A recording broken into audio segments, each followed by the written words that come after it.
তুরস্ক এবং ইরান নতুন আদলে চমক নিয়ে হাজির হচ্ছেন, এই খবরটি দিয়ে শুরু করছিলাম। পাকিস্তান, ইন্দোনেশিয়া, সৌদি আরব এবং কাতার তারা প্রবেশ করছেন। ইরান তো আছেই। মুসলিম দেশগুলো ইরান এবং আমেরিকার এই আক্রমণে কিছু বিষয় বুঝতে পেরেছে যে অনৈক্যের জালে তারা পুরে শেষ হয়ে যাবে। পাশাপাশি রাশিয়া শয়তান 2 মাঠে নামিয়ে বিশ্বকে আবার চমকে দিল। মধ্যপ্রাচ্যে কি নতুন কোনো ন্যাটো তৈরি হচ্ছে? অনেক রকম খবর আছে বাতাসে। আমরা সেই খবরগুলো আপনাদেরকে সংক্ষিপ্ত আকারে দেওয়ার চেষ্টা করছি।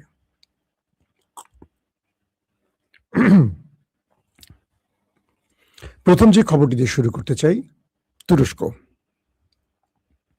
তুরস্কের কান ফাইটার, পঞ্চম প্রজন্মের স্টিলথ প্রযুক্তির যে ফাইটার জেট তুরস্ক তৈরি করেছে, এটি বলা চলে পৃথিবীকে নতুন কিছু ডাইমেনশনে, নতুন কিছু উদ্ভাবনে চমকে দিতে পারে। ইতিমধ্যে পাকিস্তান তুরস্কের সাথে 15 বিলিয়ন মার্কিন ডলারের চুক্তি করেছে, প্রায় 65 থেকে 68 এরকম সংখ্যাটা। তারা কান ফাইটার নেবে তুরস্কের কাছ থেকে। ইন্দোনেশিয়া তারা 45টির মতো এই ফাইটার জেট নেবে 10 বিলিয়ন মার্কিন ডলার চুক্তির মাধ্যমে। বলা হচ্ছে কাতার এবং সৌদি আরব নাম লেখাতে যাচ্ছে। সৌদির সাথে তুরস্কের এই বিষয়ে কথা চলছে এবং বলা হচ্ছে যে সৌদি আরব 100 বিলিয়ন মার্কিন ডলার বিনিয়োগ করবে তুরস্কে। আমরা বাংলাদেশকে দেখতে চাই তুরস্কের সাথে সামরিক এই চুক্তির মধ্যে, কারণ বাংলাদেশের সবচেয়ে বড় শত্রু তার নিকটই আছে এবং বাংলাদেশের বিমান বাহিনী খুবই দুর্বল অবস্থায় আছে। যদিও নতুন যিনি আছেন তিনি দৌড়ঝাঁপ করছেন, আমি জানি না ভারতের ভয়ে গুটিয়ে যাবেন না শেষ পর্যন্ত সফল হবেন, সেটা আমরা দেখার অপেক্ষায় থাকব। তুরস্ক এই কান ফাইটার তৈরির পুরো মেশিন সবকিছু তারা নিজেরা তৈরি করেছে, কারো কাছ থেকে কোনো কিছু ঋণ বা হাওলাত করতে হয়নি বা কিনতে হয়নি। তো বলা হচ্ছে যে পাকিস্তান তার দেশে এই কারখানাটি তৈরি করবে তুরস্কের সাথে পরিকল্পনা করে, কোলাবোরেশন করে, এবং তারা এখানে বসে এই ফাইটার জেট তৈরি করবে। ভবিষ্যতে চাইলে পাকিস্তান নিজেও বিক্রি করতে পারবে। একইভাবে ইন্দোনেশিয়াও তুরস্কের সাথে এই সামরিক চুক্তির মাধ্যমে তার দেশে এটি তৈরি করবে। সেই জন্য বললাম যেন বাংলাদেশ এই সামরিক চুক্তিতে এগিয়ে আসে। আমাদের বিমান বাহিনীকে তুরস্ক অনেক পথ এগিয়ে নিতে পারবে। তুরস্ক এই মুহূর্তে মুসলিম দেশগুলোর মধ্যে শুধু নয়, ইউরোপ বা ন্যাটোর মধ্যে একটা শক্তিশালী পজিশনে আছে সামরিক শক্তির দিক থেকে। যদিও তুরস্ক খুব বেশি প্রচার করে না, তারা একটার পর একটা চমক দেখাচ্ছে এরদোয়ানের এই শাসনকালে। তো আমরা তারেক রহমানের শাসনকালে বাংলাদেশের বিমান, সেনাবাহিনী, এয়ারফোর্সকে, কি বলে, নৌবাহিনীকে একটা উন্নত জায়গায়, একটা কি বলবো, মর্যাদার জায়গায় দেখতে চাই। শুধু এই কান ফাইটার জেট তৈরি করছে বিষয়টা এরকম নয়। তুরস্ক, কাতার তারা সৌদি আরবের মতো পাকিস্তানের সাথে একটি চুক্তি করতে যাচ্ছে। সৌদি আরব যেমন পাকিস্তানের সাথে চুক্তি করেছে, যদি পাকিস্তান কখনো আক্রান্ত হয় সৌদি আরবের যুদ্ধে জড়াবে, যদি সৌদি আরব আক্রান্ত হয় তাহলে পাকিস্তানের যুদ্ধে জড়াবে। যে কারণে ইরান যখন সৌদি আরবে অ্যাটাক করেছে, একাধিকবার পাকিস্তান মধ্যস্থতায় এগিয়ে আসছে এবং এই বিষয়টি, এই চুক্তিটি ইরানকে স্মরণ করিয়ে দিয়েছে। পরবর্তী সৌদি এই বিষয়টি, পাকিস্তান এই বিষয়টি ইরানের সাথে সমঝোতার চেষ্টা করেছে, অনেকটা সমঝোতা করেছে। এখন তুরস্ক বলছে তার প্রযুক্তি তিনি পাকিস্তানকে দিয়ে সহযোগিতা করবেন। পাকিস্তান তার নিউক্লিয়ার দিয়ে তুরস্ককে সহযোগিতা করবে, যদিও তুরস্ক একটি ন্যাটো রাষ্ট্র। একইভাবে কাতারও পাকিস্তানের সাথে একটা সামরিক চুক্তি করতে যাচ্ছে, এমনটি আভাস মিলেছে পাকিস্তানের কয়েকটি গণমাধ্যমের সূত্র ধরে। প্রিয় দর্শক, পাকিস্তানের মতো একটি দেশ তার প্রতিবেশী শত্রু, একটা বড় কি বলবো শক্তিশালী দেশ, পৃথিবীর অন্যতম একটি পরাশক্তির কাছে পৌঁছানোর মতো একটি দেশ ভারত, তার সাথে 4 দিনের যে লড়াইটা করেছিল সেই লড়াইতে ভারতের গুরুত্বপূর্ণ যুদ্ধ বিমান খেয়ে দিয়েছিল এবং অল্প সময়ের ব্যবধানে নরেন্দ্র মোদী ডোনাল্ড ট্রাম্পের মাধ্যমে যুদ্ধবিরতিতে পৌঁছতে বাধ্য হয়েছেন, কারণ পাকিস্তান কয়েক ঘন্টার মধ্যে তাকে ভাঁজ করে ফেলেছিল। সেই পাকিস্তানের সাথে আমাদের সম্পর্ক কেমন হওয়া উচিত এটা যদি ভারত ঠিক করে দেয়, আমি মনে করি বাংলাদেশের স্বাধীন হওয়ার কোনো প্রয়োজন নাই।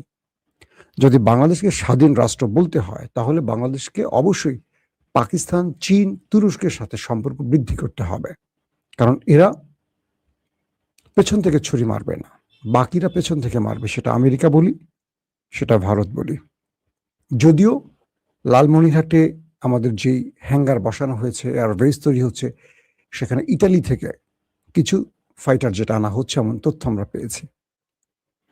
তো এই মুহূর্তে ইন্দোনেশিয়া, সৌদি আরব, কাতার, পাকিস্তান, তুরস্ক এরা একটা সামরিক চুক্তি, শুধু না সামরিক জোট করার পরিকল্পনা করছে, সেখানে আরো কিছু দেশ জড়াতে পারে এবং ভবিষ্যতে এই জোটে ইরানও আসতে পারে।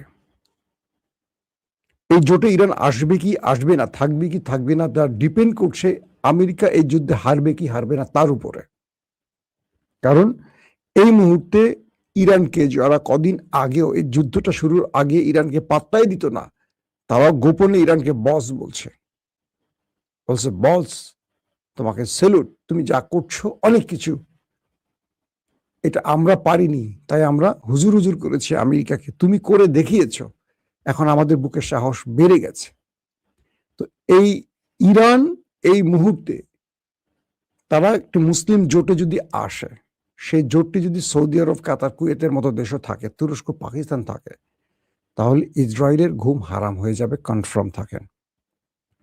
দর্শক, দ্বিতীয় গুরুত্বপূর্ণ খবর হলো লেবানন এবং ইসরায়েলের মধ্যে ব্যাপক খেলা চলছে।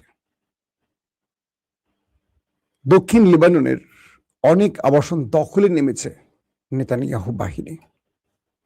যারা যে বাড়িগুলো দখল করেছে সেই বাড়িগুলোতে আবার হিজবুল বাহিনী ড্রোন এবং কাউন্টার অ্যাটাকের মাধ্যমে তাদেরকে সোজা ওপারে পাঠাচ্ছে। আজকে 7 জনের মতো নেতানিয়াহু বাহিনীর আইডিএফ সেনা ওপারে চলে গেছে। একটি বাড়িতে ড্রোন অ্যাটাকে 5 জন এবং অপর জায়গায় আরো 2 জনকে ওপারে পাঠানো হয়েছে। বলা হচ্ছে লেবানিজ বাহিনী বা লেবাননের হিজু বাহিনী তারা ড্রোন দিয়ে সেই বাড়িটিতে অভিযান চালায় এবং নিখুঁতভাবে তাদেরকে ওপারে পাঠায়। শুধু একটি নয়, আরো একাধিক আক্রমণ এবং পাল্টা আক্রমণের ঘটনা ঘটছে এবং লেবাননে এখন ব্যাপক আকারে খেলা চলছে। ইরাকে দখলদারদের অর্থাৎ ইসরায়েলের একটি গোপন ঘাঁটি পাওয়া গেছে। এটি গণমাধ্যমে আসার পর ব্যাপক চাঞ্চল্য তৈরি হয়েছে। বলা হচ্ছে যে এই ঘাঁটি থেকে সৌদি আরবে কয়েক দফা আক্রমণ করেছে ওই বাহিনী আর কি, নেতানিয়াহু বাহিনী, এবং এই দোষ ইরানি মিলিশিয়াদের ঘাড়ে চাপাবার চেষ্টা করা হয়েছে, যেটি এখন সৌদি আরব এবং ইরান দুই পক্ষই বুঝেছে। অর্থাৎ ইরাক ইরানের প্রতিবেশী একটি দেশ, খুব কাছে বসে এখানে একটি গোপন ঘাঁটি তৈরি করে এখান থেকে ফলস ফ্ল্যাগ অপারেশন করছে কে? ইসরায়েল আরবের বিরুদ্ধে, কিন্তু দোষ চাপাচ্ছে ইরানের বিরুদ্ধে। ইরান আরবের কোনো সাধারণ মানুষের বা রাষ্ট্রের ক্ষতি করেনি। ইরান যে কাজগুলো করেছে সেটা হলো মার্কিন স্বার্থ সংশ্লিষ্ট জায়গাগুলোতে হিট করেছে। ইরান যে কাজটি করেছে মার্কিন ঘাঁটিকে লক্ষ্য করেছে, কিন্তু যখনই আরবের কোনো তেল ক্ষেত্র, কোনো প্রাইভেট প্রতিষ্ঠান বা রাষ্ট্রীয় প্রতিষ্ঠানে আক্রমণ হয়েছে, ইরান সঙ্গে সঙ্গে খোঁজ খবর নিয়ে বলছে যেগুলো আমরা করিনি। তাহলে কারা করেছে, কোত্থেকে হয়েছে? অবশেষে জানা গেছে, আমার চেহারা আটকে গেছে না,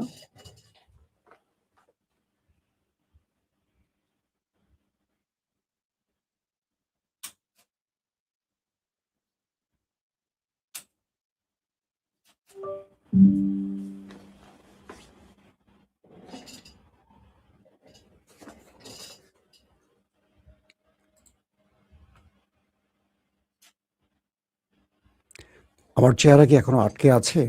আপনারা একটু কমেন্ট করে বলবেন।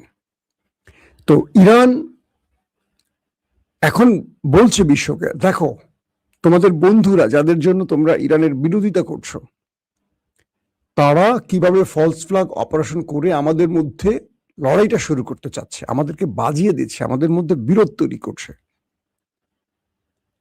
হে মাথামোটা আরব জাতি, তোমরা যদি বোঝো তাহলে লক্ষ্য করো, আমরা দখলদার নই, আমরা সম্প্রসারণ নীতি মানে মেনে চলি না, আমরা ভ্রাতৃত্বের বন্ধনে থাকতে চাই। তোমরা আমাদের শত্রু বলছো, আর তোমাদের বন্ধুরা তোমাদের হিট করে, তোমাদের ক্ষতি করে আবার আমাদের সাথে লড়াই করাচ্ছে। কি ভাই, নো নো কেন? ওকে, আপনারা কি দেখতে শুনতে পাচ্ছেন? কোনো প্রবলেম আছে এখন? আর হঠাৎ করে লাইভের মধ্যে আমি আউট হয়ে গিয়েছিলাম। ও, এই পরিস্থিতিতে মধ্যে ইরাক তার দুঃখ প্রকাশ করেছে এবং ইরাক বলছে এটি তারা জানতো না, এবং ইরাকের উপরও হামলা করেছে তারা। তো এই মুহূর্তে ইরান এমন একটি পলিসি নিয়ে এগুচ্ছে যেটা মধ্যপ্রাচ্যে শুধু নয়, মুসলিম জাতির জন্য অনেক বড় বার্তা বহন করছে। কিরকম? ইরান নতুন করে ঘোষণা দিয়েছে যে হরমুজ প্রণালীতে মার্কিন বাহিনীর কোনো অস্ত্রের জাহাজ, সেটা যুদ্ধবিমান, ড্রোন, মিসাইল, আকাশ প্রতিরক্ষা ব্যবস্থা, যেটাই হোক, আমেরিকার কোনো অস্ত্রবাহী, ইকুইপমেন্টবাহী সামরিক যন্ত্রাংশ বা সামরিক অস্ত্রের কোনো চালান যদি হরমুজ প্রণালীতে ঢুকে, ইরানের বাহিনীকে বলা হয়েছে তোমরা প্রথম তাকে ওয়ার্নিং দিয়ে ডেকে আনবা, যদি না আসে সরাসরি ডুবিয়ে দিবা, হিট করবে, আক্রমণ করবে। যখন ডোনাল্ড ট্রাম্প চীন সফরে রয়েছেন, চীনকে দিয়ে ইরানকে কিছু বার্তা দেওয়ার জন্য, তখন ইরান আমেরিকাকে দুটো বার্তা দিয়েছে। এক, তাদের দেশে আজকে দুটো ভূকম্পন হয়েছে, ধারণা করা হচ্ছে কোনো ভূগর্ভস্থ নিউক্লিয়ার টেস্ট হয়েছে কিনা। অনেকগুলো গণমাধ্যম বলছে 4.3, 4.5 মাত্র যে দুটো ভূমিকম্প হয়েছে একদম রাজধানীর কাছাকাছি জায়গায়, এটা ইরানের নিউক্লিয়ার টেস্ট কিনা, মানে ডোনাল্ড ট্রাম্পকে বিশেষ কোনো বার্তা দেওয়া হলো কিনা। দ্বিতীয়টি হলো, আজ তারা ঘোষণা দিয়েছে মার্কিন যুক্তরাষ্ট্রের কোনো জাহাজ এই অঞ্চলে প্রবেশ করলে অস্ত্রসহ সেটাকে ইরান আটক করবে।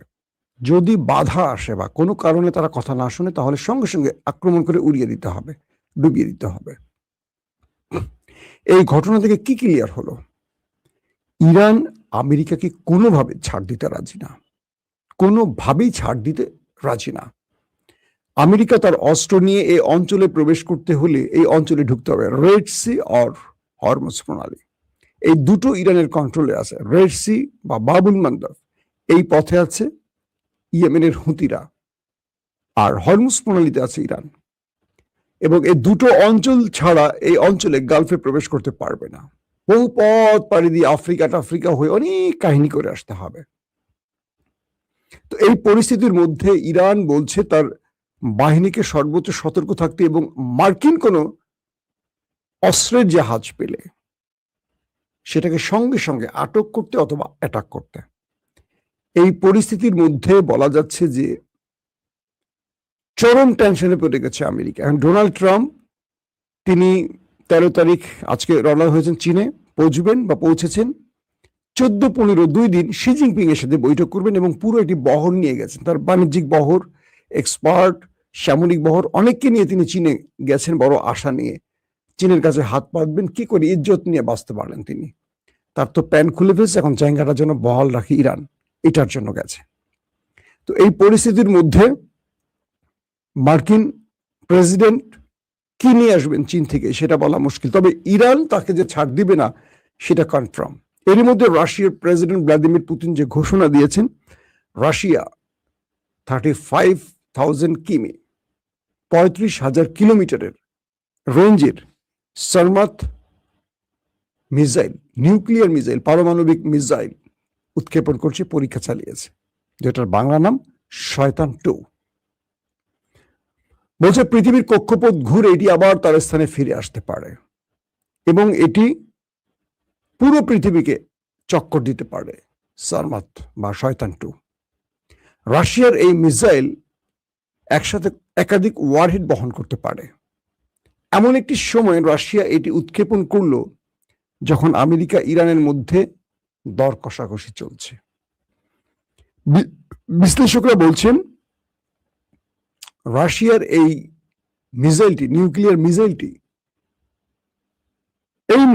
এই মুহূর্তে নিকট সময় আর কোনো দেশের হাতে নেই, এত লং ডিস্টেন্সের মিসাইল। দর্শক, আরেকটি খবর দিয়ে আমি শেষ করতে চাই।